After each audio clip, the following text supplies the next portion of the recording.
অতিরিক্ত কোনো কিছুই ভালো নয়। কাউকে ভালোবাসলে চিনির মতো নয়, লবণের মতো ভালোবাসো।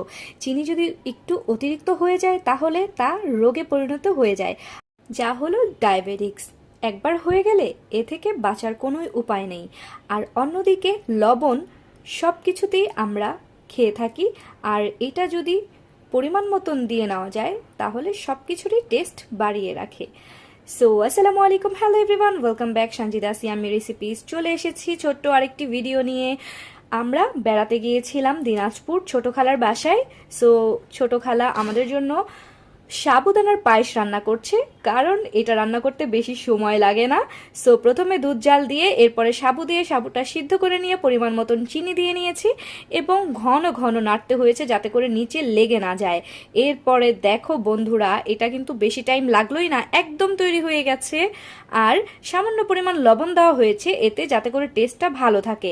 সো আমার ভিডিওগুলো যদি তোমাদের কাছে ভালো লাগে তাহলে অবশ্যই লাইক, কমেন্ট ও শেয়ার করবে। যে যেখান থেকে দেখছো ফলো অ্যান্ড সাবস্ক্রাইব করে সবসময় পাশে থাকবে।